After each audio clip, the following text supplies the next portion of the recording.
Amber, I was telling you some of the stuff's going on with my family, and you said something that I don't really understand. You said that you had a relationship with God, and that had helped get you through a lot of difficult times.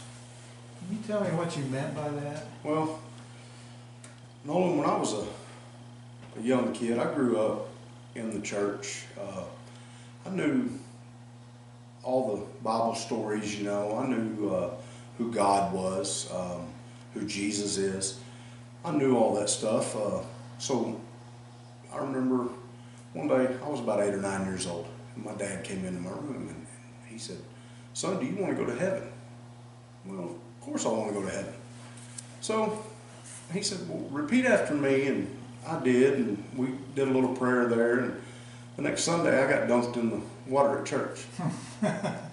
So things went on for a while, you know, me growing up, getting into my teenage years. Well, my relationship with my dad was not very good. We're an awful lot alike, and he was pretty tough on me. Never physically abusive, but he beat me down a lot. You know, just never made me feel like I was good enough. Yeah. You know, I was always a little bit short, and that's really hard.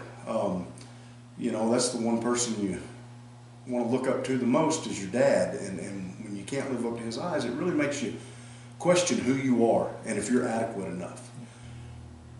Started drinking in high school. After I got out of high school, I moved away from my parents' house to a couple of 100 miles away. Fell in with some folks, started doing drugs, running around with a lot of different women, doing anything I could to try to fill that hole I had in me. And I went through a lot of years doing that. I'm at work one day and I get a phone call, and it's from back home. And a really good friend that I'd had my entire life died. So of course I load up and I go to the funeral. And as I'm sitting there, I'm listening to, they're talking about who Chad has become, the kind of businessman he is now, runs his own business. He's married with children, the kind of father and husband that he's become. Then they talk about the kind of Christian that he is.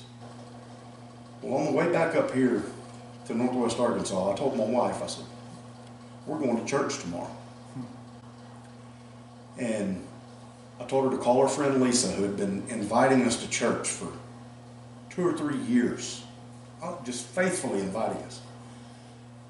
So we went to their church that day, and this preacher preached a sermon, and I don't know if there was anybody else in the room, but I know he was preaching to me.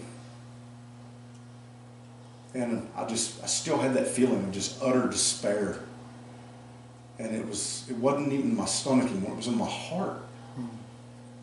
So we went home, and a couple of folks came by the house that afternoon just to visit with us because we'd been at the church that morning. And one of the ladies that was there told me her story. And it was so similar to mine. And it touched my heart. And she told me how this guy Jesus had come into her life and changed everything for her because she turned away from the way she was living and made him the Lord of her life. Well, next thing I know, I'm on my knees weeping and begging God, begging Jesus to come be the Lord of my life. You're looking at a completely different animal. I don't think you'd like the guy I was back then. I was a pretty mean guy. One of my favorite things to say was, "Man, I hate people." Now one of my favorite things to say is how much I love people. I love helping people. I love meeting people. I love telling this story to people because of what he did on that day. Nolan, he taught me how to love me. This guy who was never good enough at anything, who always fell just a little bit short, he made me feel like a champion. And that taught me how to love my wife and how to love my kids. And I became a pretty good dad and a pretty good husband. I'm not perfect by any means. So that's what you mean then by having a relationship with God? That's right. Huh. You know, when I'm struggling, with those feelings of inadequacy or those feelings of depression that come in on me, all I have to do, I don't have to have a big formal prayer. I just have a conversation with him. And he takes that burden away from me. And he brings joy to my life.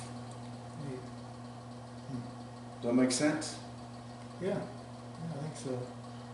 Well, let me ask you this, Nolan. Would you like to have a personal relationship with my Savior Jesus Christ? Yeah, we can talk about that, okay? See what that entails and what that would mean to me. All You know, right. I've never been much of a churchgoer. I understand. We'll talk about it, okay? All right.